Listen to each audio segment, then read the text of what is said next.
Hi, everybody. It's Penn Live opinion editor John Misick. I'm speaking with conservative commentator Jeffrey Lord of Camp Hill, who found himself on the receiving end of Sacha Baron Cohen's latest round of punking of public officials. Jeff, thanks for joining me. Anytime, John. Glad to do it. All right. So lay it out. What happened? So I got an email from Showtime asking if I would do this show in Washington. It turned out to be in a studio, a warehouse-type TV studio in Alexandria, right outside of Washington. I said, sure. Went down there, went in. They introduced me to the person who was going to interview me, whom I immediately thought was somewhat of an amusing character. He was, plaid shirt and all this sort of thing. Suspenders. He had blonde hair that was, shoulder length or just a little bit above it, very blonde hair, and a beard to match, piercing black eyes, brown eyes, whatever. They sit me down in a chair in front of cameras right next to him, and he appeared to have a quote-unquote son who was an adult who kept coming in to check on his quote-unquote father to see that he was being well treated. It didn't take me long for me to think I'm being set up. Did you have any inkling of who it was? No, it never occurred to me that it would be Sacha Baron Cohen. It did not, I have to say. But I just thought I'd had an experience with one of the other HBO type channels. And that was with a straight woman comedian, and she was asking all kinds of amusing, funny things, and in the middle of it, some guy she asked me what I thought about gay marriage, and I said, it's just none of my business. I'm sort of a libertarian on stuff like this.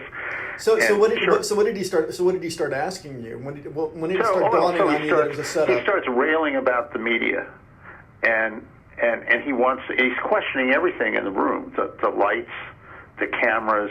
If there's an implication that there's a conspiracy here to, do him in, and all of this, and you can't trust these people, and all of that kind of thing. It was over the top, And in the beginning, I thought, well, it's because he's not used to this, and then I thought, well, this is just ridiculous, and it was hard for me to laugh, but I try to be innately polite.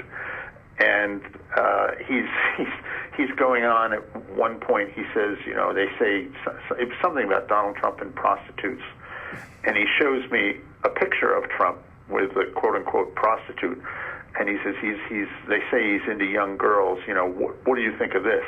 And he shows me this picture. Well, it's clearly a younger Donald Trump with like a 14-year-old Ivanka, which I gently point out. And by now, I'm almost certain, but and I probably should have said something. But he went on. So how long does this go on before you figure out that it's him, or when did he reveal himself to you? He never did. Okay. He never did.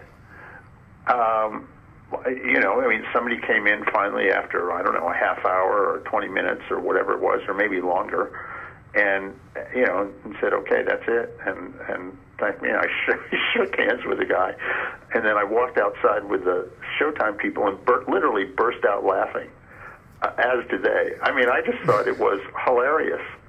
And now that I know who it was, I think it's even funnier still. I have a sense of humor. I think that, not to be too off color here, but this was in the first Batman movie there with Jack Nicholson, where he's the Joker. Yeah. And he's dealing with Batman, and at some point he says about Gotham City, this town needs an enema. And I keep thinking, this country needs to chill out. And, if this is what it takes, then so be it. Just relax, have a good laugh, and move on. From which they paid me. They paid you, really? Oh, yeah. Oh, that's yeah.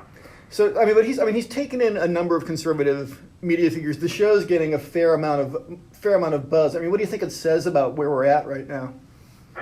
Well, I think this is his shtick, number one. I understand Governor Palin's concern, and to be very frank, I cannot recall whether he was in a wheelchair or not when he did my interview. But I understand if she feels she was being presented with him as a veteran and all this, that's not funny, and I do understand that. But getting Dick Cheney to sign a waterboarding kit or some of these other things, just relax. Just relax, America. You convinced one guy to arm toddlers, I think, or something like that? That was Congressman Matt Gaetz from Florida, and he was on to him. And I don't know that he knew it was Sacha Baron Cohen, but he says, I've seen the clip, he says, you want me to say on television that 2- and 4-year-olds should have guns? And, I mean, he clearly wasn't going to do it. But he also has said, I saw him this morning, he also said, it's a serious deal to be a member of Congress, but, we shouldn't be taking ourselves seriously and relax and laugh, and I'm with that. Okay. Cool. Jeff Lord, thanks very much. All right, my friend John.